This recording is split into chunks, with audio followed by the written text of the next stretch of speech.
আমি যে হারে প্রেম করেছি রাস্তায় তো আকচারিতাতে সেতে আমার মা আমার প্রেমের জ্বালায় পাগল হয়ে গেছিল একটা সময়। কিরকম কিরকম কিরকম পাগল হয়ে গেছে? কানাকাটি সাজো, ফুল টুল খুলে পারো, তারপরে এমনি যাও মেয়ের কাছে, মেয়ে চিনতে পারবে সত্যি তাই। ও মা, তার মানে ওর বর তো একটা ভালো চশমাও কিনতে পারবে না, ও হয়তো চিনতে পারলো না। ওর বর আবার খুব সাজবে, বাপরে বাপ, খুব সাজতে ভালোবাসে। শোনো, যে অবস্থায় আমি পেয়েছিলাম ও যদি না সাজতো না, ওকে নিয়ে বেরোনো যেত। সাজার মধ্যে কি ওর জামা প্যান্ট কেনা ভীষণ বাতি।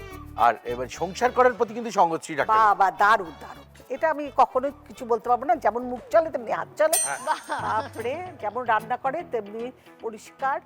ও কাউকে রান্নাঘরে ঢুকতেও দেবে না সব।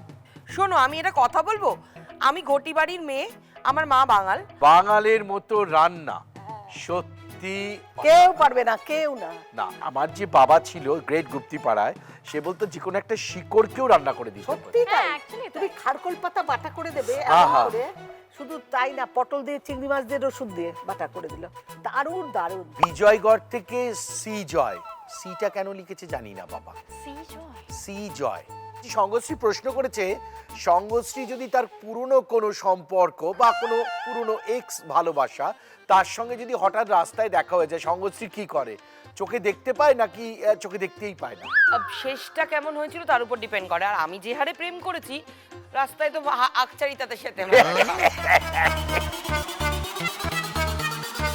মানে কোনো নাম্বার দেওয়া যেতে পারে? কতগুলো নাম মনে হয়? এইসব আর এই বয়সে মনে মনে করার দরকার নেই। আর মা আছে বলতে মনে করতে পড়ছেই না মনে। আমার মা আমার প্রেমের জ্বালায় পাগল হয়ে গেছিল একটা সময়। কিরকম কিরকম কিরকম পাগল হয়ে গেছিল? শোনো, একটা ঘটনা বলি তাহলে। আমাদের ছোট শহরে সাইকেল নিয়ে পড়তে যাওয়ার একটা রীতি আছে। হ্যাঁ, আছে আছে আছে আছে। আমন্ত্রণ বলে একটা রেস্টুরেন্ট ছিল, সিঁড়ি দিয়ে উঠতে হতো।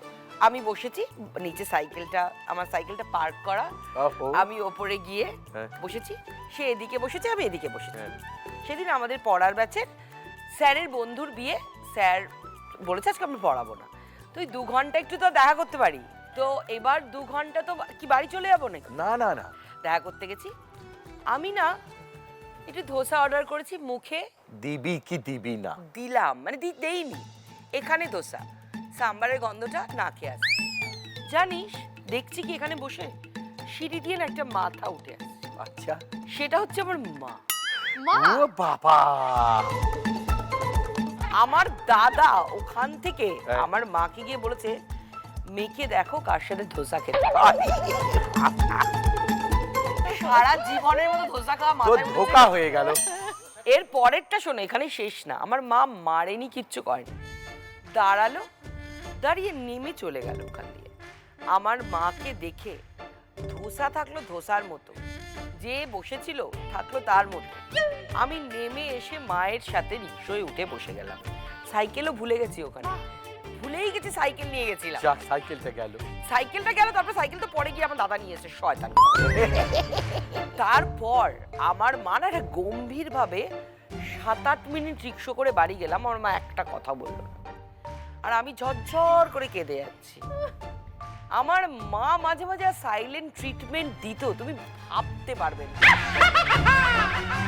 ওর যখন 12 বছর বয়স বাবা মারা গেছে, আমি যদি একটু শক্ত না থাকবো, আমার তখন 39 বছর। উফ, দিদি রে কত কষ্ট। শাশুড়ি বৌমার রান্নাঘর, রান্না না না না।